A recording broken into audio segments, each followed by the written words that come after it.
তোমরা সবাই কেমন আছো? আশা করছি ভালো আছো। আমরাও বেশ ভালো আছি। তো সকাল থেকে ব্লগটা সাথে নিয়ে শুরু করলাম, আশা করছি ভালো লাগবে। তো দেখো সকালেই ঢেঁকি শাক নিয়ে বসে পড়েছি আর কি। এগুলা বেছে ভেজে রান্না করব আর আলু দিয়ে। আর সেন্টার থেকে ডিম নিয়ে এসেছি, ডিমটা ফ্রিজে রেখে দিলাম। আর ঢেঁকি শাকগুলো কয়েকটা ছিল, ওগুলোও রেখে দিলাম। তো একদিকে কাটা বাছা হয়ে গেছে, আর বেশি একটু রান্না করব না, অনেকগুলো মানে রেখে দিব। তো রান্নাবাড়ি করে আর তোমাদের সাথে ব্লগ শেয়ার করা হয় না, একবারে সন্ধ্যাবেলা শেয়ার করছি। মোবাইলের চার্জ ছিল না, আরও একটু লোক আসছিল বাড়িতে, ওর জন্য চা চা মানে বানিয়ে দিলাম। চাটা খেয়ে দিয়ে চলে গেল। তারপরে আমি তোমাদের সাথে মানে সন্ধ্যার পর থেকে ব্লগটা শুরু করছি। তো আশা করছি ভালো লাগবে। তো আমার সাদামাটা লাইফস্টাইল আর কি তোমাদের সাথে শেয়ার করছি। তো আমি যেগুলো আর কি করবো তোমাদের সাথে সেটাই শেয়ার করছি। তো সন্ধ্যাবেলা এখন আমার তো চা খাওয়া হয়ে গিয়েছে, পুচকুসোনার খাবারটা করছি। আর ওদিকে দেখছিলাম খরগোশগুলো বের হয়ে গিয়েছিলো আর কি। একটা খরগোশ তো মারা গিয়েছে, মানে কুত্তা নিয়ে গিয়েছিল। আর একটা খরগোশই আছে, তো ওটা না মানে একা হয়তো ওকে ভাল লাগছে না, তো ও বাইরে বেরে ছটপট করছে। তো ওকে আবার ঘরে ঢুকিয়ে হাত ধুয়ে তারপরে এদিকে আবার আমি কুচকুচোনার জন্য জল গরম করছি। আর জল গরম করার একটাই মানে ইম্পর্টেন্ট রাখার জন্য ফ্ল্যাক্সে কুচকুচোনার যে সবসময় ওষুধ খাওয়াতে লাগে না, ওর জন্য। আর নাইলে তো কোনো ব্যাপারই ছিল না, যখন অল্প খালে গরম করতাম রেখে দিতাম। কিন্তু ওই যে ওকে বারবার তো ওষুধ খাওয়াতে হয় না, 4 টাইম ওষুধটা, তা ওর জন্য আর কি গরম জল করে ফ্ল্যাক্সে রেখে দিই। আর নাইলে রাখতাম না, তো এর জন্য আর কি রাখা বিশেষ জরুরি আমার। তো এখন ওকেও খাইয়ে দিব আর কি। ওর নেক্সট টাইম রেডি করে নিয়েছি। তারপরে কিন্তু আমি রান্না করব। দুপুরবেলা তেমন কোনো কিছু রান্না করা হয় নাই, এখন আর কি রান্না করব। তো দেখো ওকে কিন্তু খাইয়ে দিলাম। এখন ওর এই যে একটু ঠান্ডা জল দিয়ে, যে এটা 2 ফোঁটা ওষুধ ওকে খাইয়ে দেবো, আর একটা ওষুধ আছে গরম জল দিয়ে। তো ওকে ওই গরম জলটা দিয়ে আর কি, ওই ওষুধটা বড়ির মতো আছে, ওটা ওকে খাইয়ে দিই। তো ওর টিউমার হয়েছে, ওর জন্য আর কি ওকে কষ্ট করতে লাগছে, এত ওষুধ খেতে লাগছে। আর ওর খাওয়া দাওয়ার মধ্যে অনেক বাজ, ওকে না অনেক কিছু দেই না, ওর জন্য ওর শরীরটা মনে হচ্ছে যত দুগলা পাতলা। তো ডিম দিতে না করেছে, শুধু সাদা অংশটা দিতে বলেছে, হলুদ কুসুমটা জানি না। তারপরে মাংস দিতে না করেছে, মাছ দিতে, বরফের মাছ দিতে না করেছে। খাওয়ার মধ্যে ওর অনেক বাজকোজ আছে, ওর জন্য আর কি ওর শরীরটা এত দুগলা পাতলা। তো আমি রাত্রে রান্না করে নিচ্ছি, শুধু ডাল করব আর ভাত করব। কারণ হয়েছে দুপুরবেলা তো ভাজি ছিল, তো ওই ভাজি দিয়ে আর কি রান্নাটা করেছি, মানে খাওয়া দাওয়া হয়ে গিয়েছিল। আর বাসি একটু তরকারি ছিল মাছের তেলের, তো ওগুলো দিয়ে, আর ডাল ছিল, ওগুলো দিয়ে হয়ে গিয়েছে আমাদের।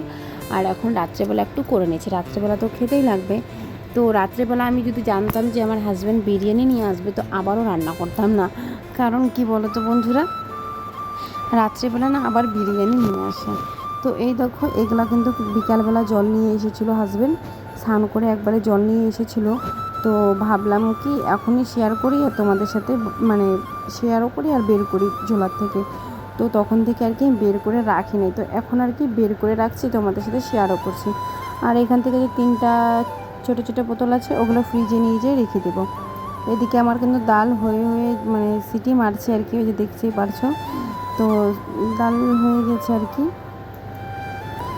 আর এদিকে একটু দুধ আছে, দুধ গরম করব, ভাজিটা লাল করে নিব, আর রান্না করব ভাত। তো ভাতটা রান্না করব, তোমাদের সাথে শেয়ার করি না। আর টোটোর ঘরের লাইটটা বন্ধ করে রেখেছি, কারণ মানে আমাদের কত ঘরে লাইট জ্বলে, তো একদম সারা ঘরটার মধ্যে লাইট, তো ভাবছি অনেক বিলও আসে আমাদের। তো ওর জন্য এখন না ভাবছি লাইটটা বন্ধ করে রেখে দেয় আর কি। তো ভাজি তো হয়ে গিয়েছে, আর ভাতটা বসিয়ে চলে যাব, কারণ কি তেমন আর কোনো কিছু তো রান্না নাই, শুধু ভাত ডাল আর আলু ভাজি করে নিচ্ছি। তো আমাদের এই যে সাধারণ ঘরের যেমন খাওয়া দাওয়া, সেটাই ভাবে আমরা খাওয়া দাওয়া করে কিন্তু চলি। আমাদের আবার খাওয়ার মধ্যে কোনো ফেস্টি নেই। হ্যাঁ, আমরা একটু মাছ মাংসটা একটু কমই খাই, এটা সত্যি কথা। কারণ দেখো সবার তো খাবার ইচ্ছা করে, কিন্তু প্রবলেমের জন্য কিন্তু কেউ খেতে পায় না, এটা হচ্ছে কথা। তো দেখো এদিকে আমি পুচকুসোনার জন্য আর কি ওকে এখানে রেখে আমি এদিকে কাজ করতে চলে গেলাম। আর মানে ছেলে এখানে কি করলো অবস্থা, আর খাই না, সব থেকে বড় কথা। মানে ছেলেটাকে খাই কিন্তু অমন না, কারণ কি বলতো ছেলেটা যে খেতে পারে না, না খুব কষ্ট লাগে জানো তো। তো ওর জন্য আর কি চিকেনটা আনা একদমই হয় না, ওকে একদমই মানে মাংস দিতেই না করেছে, মুখের মধ্যে কোনো কিছু মাংস না। তো ওর জন্য মাংসটা খুব কম আনি, তাও তো আনলে না ওকে মানে মেটে উঠে দিলে মানে ও একদম সুন্দরভাবে খেয়েও নেয় জানো তো। কিন্তু তখন কতটা ভালো লাগে, কিন্তু আবার খেতে পারে না, ডাক্তার না করেছে, এটার জন্য এত কষ্ট লাগে না বন্ধুরা কি বলবো। তো ওর জন্য আর কি আমরা অত আনার চেষ্টা করি না। কিন্তু হ্যাঁ, নদীর থেকে মাছ টাছ ধরা হয়, ওকে খাওয়াই, কিন্তু ওই যে নদীর মাছে তো অনেক কাঁটা থাকে না, তো ওটাও আরও খাওয়াতে প্রচুর ভয় লেগে যায় আমাকে, তো খুব বেছে আর কি খাওয়াতে লাগে। তো এদিকে আমি বিছানাপাটি সম্পূর্ণ গুছিয়ে নিলাম। আর চাদরটা কত সুন্দর লাগছে প্লিজ বন্ধুরাও কমেন্ট করে জানাবেন। এই চাদরটা কিন্তু অনেক দিনের, ঠিক আছে, তো অনেক দিনেরই চাদর, মানে আমরা যে জায়গায় ছিলাম আর কি ভাড়া, সেখানকারই, আর সেখান থেকে নেওয়া হয়েছিল। তো এটা না মানে খাটটা একটু বড়, তো ওর জন্য আর কি বিছাই না। আর এই খাটটা অনেক বড় হয়ও না, পরে মানে হয়ে যায় কি বের হয়ে যায়। আর রাত্রে এত মুষলধারে বৃষ্টি এসছে, দাদাটা আসছে, পরে যেতেই পারছিল না, তো পরে ছাতা দিই তারপরে যাই। তো খাওয়া দাওয়া করতে বললাম, তো খেলো না।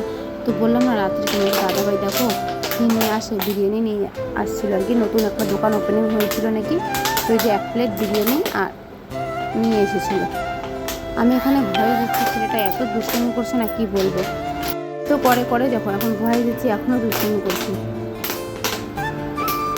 তো এই যে খাওয়া দাওয়া বের করে নিচ্ছি, ভাজি আর তোমার হচ্ছে একটু করে ভাত নিয়েছি, একটু বিরিয়ানি নিয়েছি, আর চিকেনটা তো আছেই।